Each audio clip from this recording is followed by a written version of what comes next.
So I've been doing some consulting lately for business owners who are looking to improve their Facebook or their Instagram presence or following, and even their Yelp following. So if you're interested in that, email me. Here's my email address. A couple of weeks ago, I was doing a consulting for a pizza place here locally that needed some advice, and I was reminded of an issue on Yelp.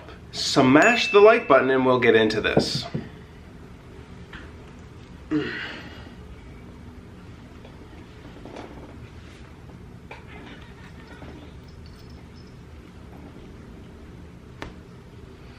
A couple of weeks ago, I was doing a consulting session for a local pizza shop, and they reminded me of an issue with reviews.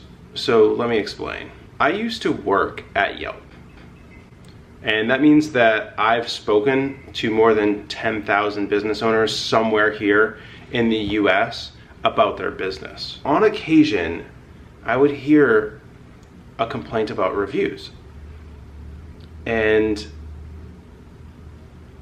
usually the business owners were pretty pissed. They often feel like the system is rigged against them. This is a business profile on Yelp. Reviews can make or break the business. And here in the US, Yelp is extremely popular. If you're questioning that, just ask Siri to find you food or a dentist or an HVAC company. It doesn't matter if you're asking for some sort of business, it's gonna serve up Yelp results, even if you don't have the Yelp app.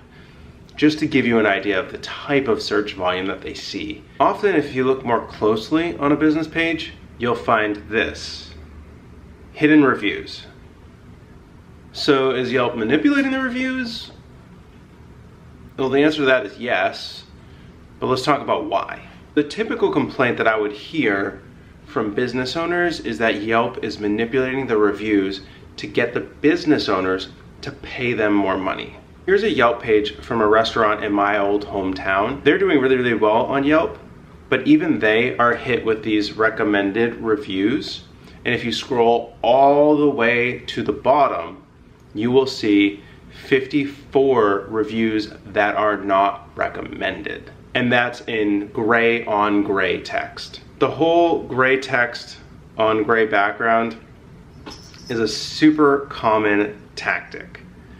These companies spend millions of dollars on user interface talent and designers to make their applications easier to use. This tactic goes both ways. They also have to pay these people when they want something to be difficult to be used. And that's when you see this weird, manipulative gray on gray text that's super hard to read all the way down at the bottom of the page. This same manipulative tactic is used when people want you to enter your login information and you can still skip that page. They often make the skip really small, gray on gray, so you can't really see it, don't notice it. And you also notice it when people don't want you to unsubscribe from their email newsletters. Anyway, this is a clear show of the misdirection that they intend to build to not drive traffic to these reviews. Even further, any reviews that are placed in these in the not recommended section do not count towards the star rating. So you could have 100 5-star reviews that all go into this, that are chosen by an algorithm to go into this not recommended section. From the star rating standpoint, they are deleted. They are not valid. And looking at the gray on gray text, say 99+% of people who visit your page are not ever going to even know that these reviews exist. So this process of having an algorithm decide which reviews are recommended and which ones are suppressed does seem very manipulative, but I never saw anything while I was there that indicates that this has anything to do with getting people to pay any sort of money. I'm not saying it's impossible, I just can't know every single thing that this algorithm is doing. I didn't write it. I never saw at all any sort of inclination that the business owners are right here, that there's some sort of weird gouging thing going on.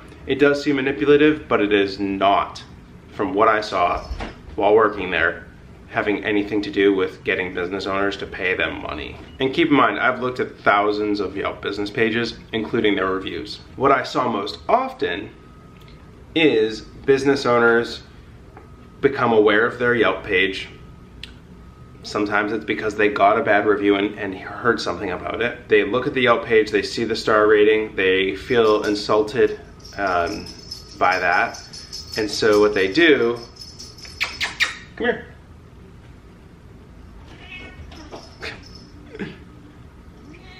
So what they do is they try to get all their friends and family to leave 5-star reviews for their business to counteract that and to try to bury their review. So they get the impression that they have control over this. They don't. Yelp can easily see that all these profiles that are leaving 5-star reviews have never left reviews on Yelp before. Maybe they're new profiles, or maybe they're just profiles that don't normally leave reviews. It's a very easy signal for them to understand that these should go into the not recommended section. They can basically tell what's going on. And the reason why they do this is because of trust. If they have all this search traffic that comes to Yelp and they know that if someone wants pancakes, they really want to serve up the best pancakes because in town, because that person will continue to come back if they do. And these sort of fake sort of friends and family sort of reviews will inhibit that from happening. So they see that as a threat. They had to make a choice on how to do this, and this is, for better or worse, this is the avenue they've gone down. But ultimately, everything I saw was to indicate that it indicated that it was to actually serve the users better results. I mean, if you've got 1,000 reviews anyway, or even like a couple hundred, people aren't gonna read all those. They just want like the top 3 anyway. So it is what it is. If this topic really interests you, let me know and I will make more Yelp tip and trick videos. Smash the subscribe button and let's outro with my man Kuno. Boom!